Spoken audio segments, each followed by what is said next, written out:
Hi, I'm Clint. In this video I wanted to talk a bit more about the Viking engine, the car engine, and how amazing this little 1.5 litre engine is. The Viking 195T is a lightly modified Honda L15 BE engine from the Honda Accord.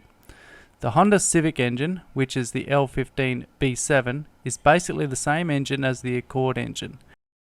Hardly anyone is modding their Honda Accords, so we'll look at what people are doing with their Civics. This Honda Civic can do a quarter mile in a little under 10 seconds. To make a quarter mile run this quick, the guys at MA Performance have boosted a stock Civic engine that is no modifications to the bottom end to over 500 horsepower. Now they have made plenty of performance modifications to get this power, such as replacing the valve springs, intakes, exhaust, altering the tune, and of course installing a bigger turbo. Ow. Hi guys. Who are you expecting? Tiny Tim? Wait. Big aren't they? Dude, you're ripped. Thank you. From the factory, these engines are designed to run happily on the extra pressures from a turbo. In fact, they do a great deal of accelerated life testing and put the engines through hell during R&D. Now you're probably wondering, how long did this engine last before they managed to blow it up? Here's how they killed it. We don't have the dyno numbers to prove it, so I don't want to make a claim, but we landed somewhere in that range of, it was a 510 to 520 on just boost alone. Putting a 200 shot of nitrous at that, obviously it's not a one-to-one correlation, but we were probably in that high 600s, low 700 mark when the factory engine finally let go.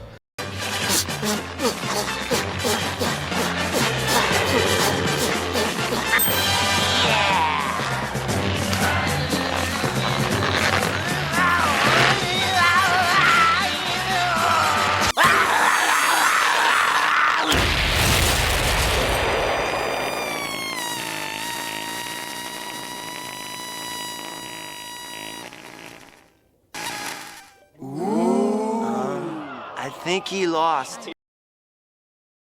It's not just MA Performance modding the Civic.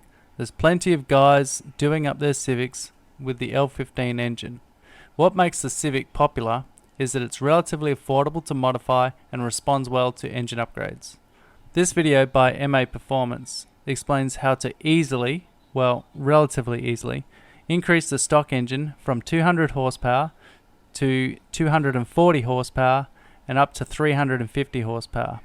Also, for the more adventurous, they explain what it takes to get 500 horsepower or more. In the car community, this engine is regarded as very robust and very reliable. This is especially true as car engines have to withstand all sorts of abuse like wheel spins, circle work, dumping the clutch at high revs, engine stalls, harsh downshifts, etc, etc. So saying all that, I've also seen videos of guys trying to surpass 400 horsepower and blowing their engines while street racing. From what I can tell, the piston rod is the weak link, and they would need to be upgraded if you want to try and go past 400 horsepower for reliability. So if you're going to modify your Viking engine to get mad power, remember, it will no longer be a Viking engine, and I'd say Viking would quickly disown you.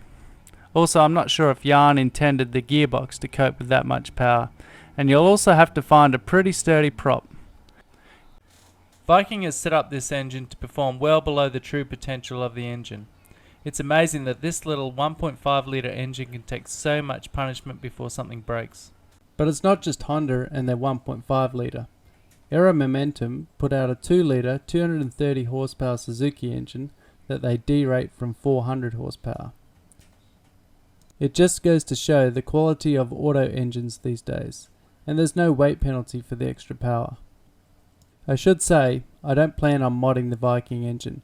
That's mainly because I don't think anyone knows about the long-term reliability of the engine at huge power settings. This has just been a fun video, and there's a lot to consider if you want to up the power on your Viking engine.